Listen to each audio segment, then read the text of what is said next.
break each other's heart. It's a cold-blooded ride.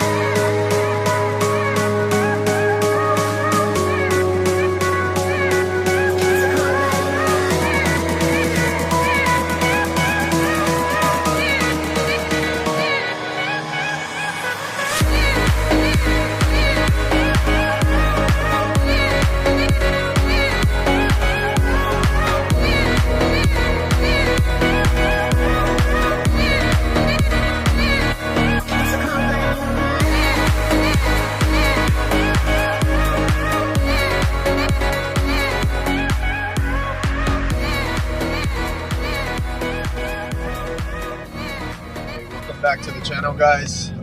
So today we're actually, it's very early right now. It's about 6 o'clock in the morning.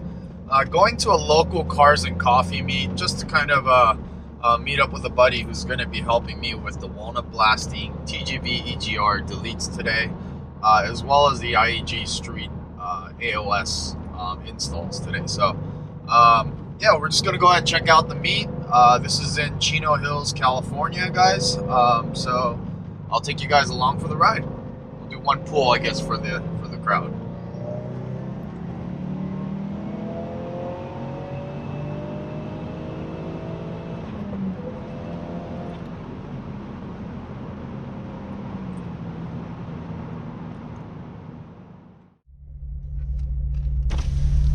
Ooh, nice little Mercury XR4 Ti there.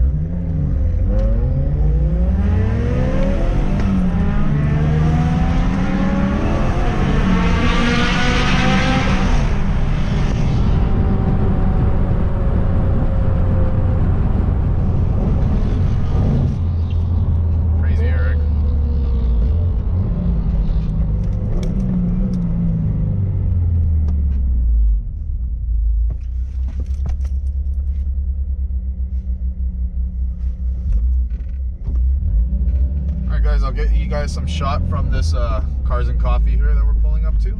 So Cars and Coffee, a chaparral. So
Alright, what's up guys? So Cars and Coffee was over. It's kind of a bust, right Eric?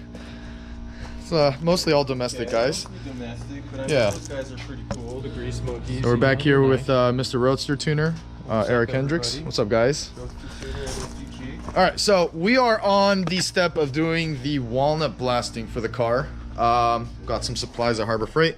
Alright guys, so there is a fuel pump fuse right there. I don't know if you guys can see that. We're gonna go ahead and put pull that, start the car up until it dies. Eric's getting our compressor all set up, and we will be doing the walnut blasting, guys. Just to show you guys, we got the fine 24 grit walnut shell. This is recommended by the other guys that were doing this. So let's go ahead and get the car to die. Oh, hold on. We're going to actually pull the fuse. All right, can I get a needle nose plier, sir? It's right here. Screw. All right, so real quick, let's go ahead and do this, guys. So 15 amp fuse.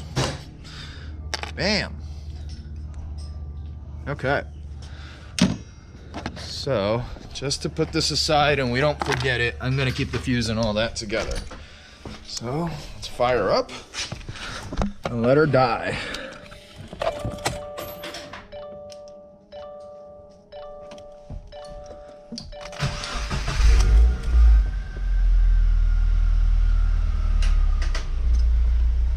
So the car will idle a little bit and then it will slowly die, guys. So what this is essentially doing is depressurizing the fuel line. Okay guys, in the DIY it also mentioned to give it a good few cranks to make sure it doesn't, you know, crank over. See? There we go. So it actually cranked over there, so keep going.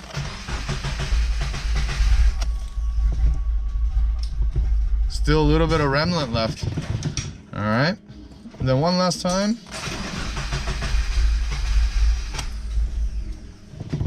Okay, let's give it a little bit more.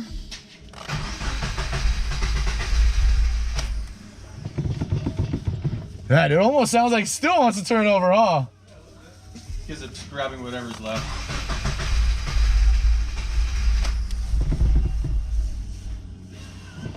Okay, one last time.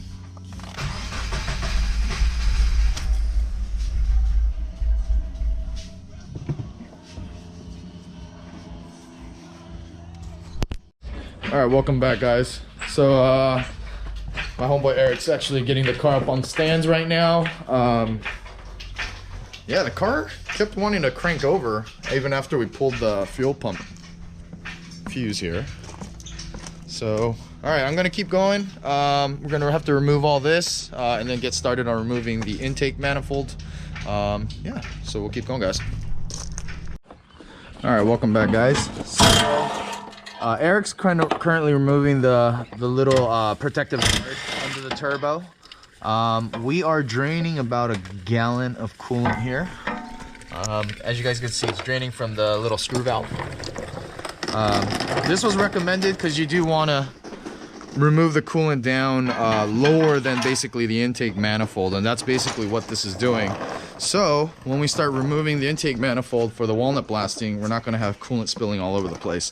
Same thing, fuel lines have been depressurized, so just kind of doing the last minute touch up.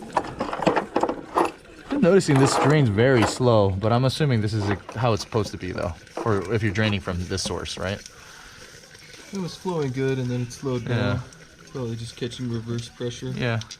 Okay. Cool. Alright guys, we'll keep going. Alright guys, welcome back. So we just drained out about a gallon of coolant, removed the stock intercooler,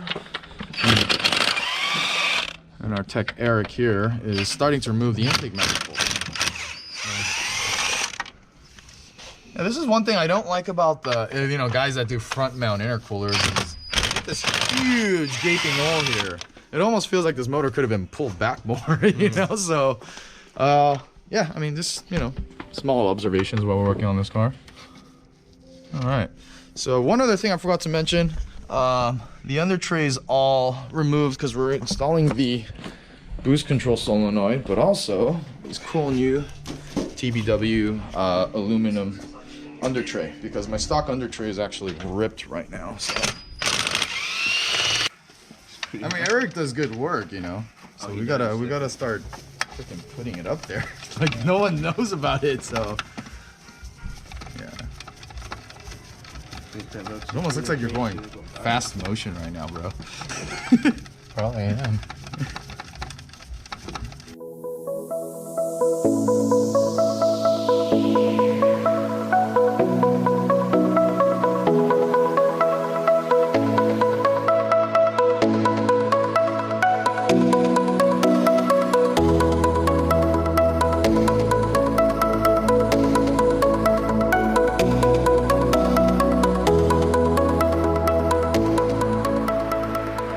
Guys, so we are Erik has just helped me remove this is actually your factory turbo inlet. Has the bypass valve, factory bypass valve there. So what we're removing right now is the 2-port boost control solenoid here, and we're going to be replacing with the Grimmspeed unit here. All right, so we'll keep going. They don't serve a purpose whatsoever. So, all right guys, let's go and take a look at these.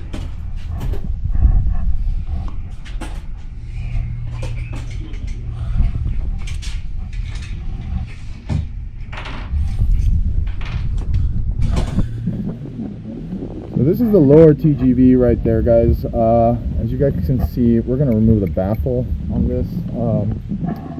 There are one-piece units on the market.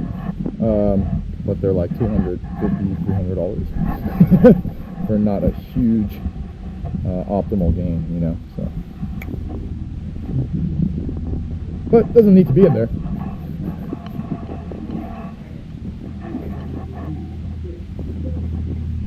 But I know your style. I want to get this shit out, right? This is the lower one. This one, we're using Walnut Media Fine 24 grit. Let's go ahead and start.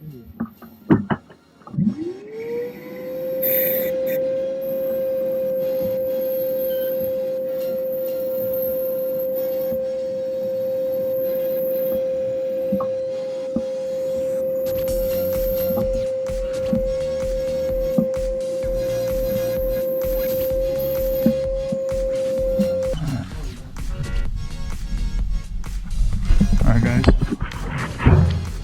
huge difference. Little bits of I mean, this thing was all jagged and all gummed up, so very, very happy with this. If you guys saw that AOS that we're gonna install, this is why you need to install a catch can or an AOS, air OS separator. This thing is just covered in oil. And this goes for the charge pipe. You know, put your finger in the intercooler. There's more oil there. It's probably not very healthy to suck in oil into your intake structure. We got you to come on more abruptly and Actually hold more firmly and cap, quote unquote cap, a lot more firmly, even though it rises more firmly. And Okay. It's going to cap more firmly as well. those two together. Big deal, honestly, like that. Cool. I'm curious how you're going to get it over the holiday, because I know I'm having a lot of trouble. Like, yeah, the recipe calls for some isopropyl alcohol out of the bottle. That's what Erik's doing right now. And then remember, guys, there is an O-ring on this. So make sure you don't always install that back. We're going to have a massive leak.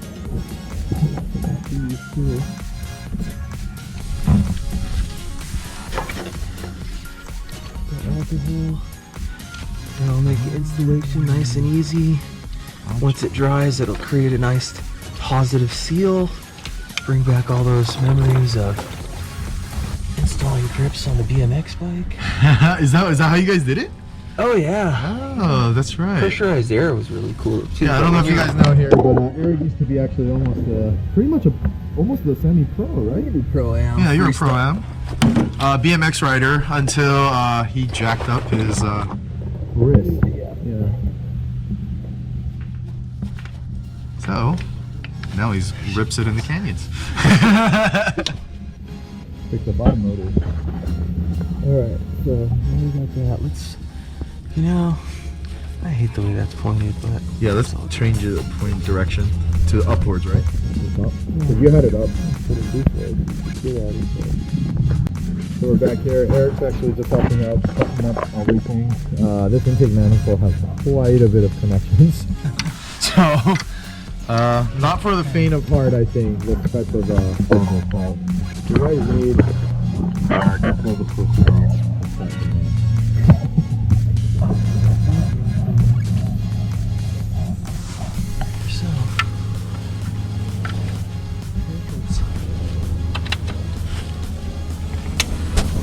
We're done with the walnut blasting. Need to finish basically the AOS install. Put the intercooler back on. To be done. The IAG setup is pretty bulky. It's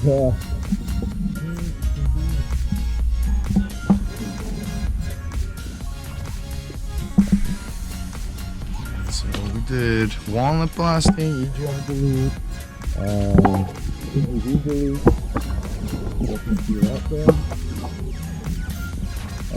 Erik also did kind of a demo and did a custom lower TGV delete as well.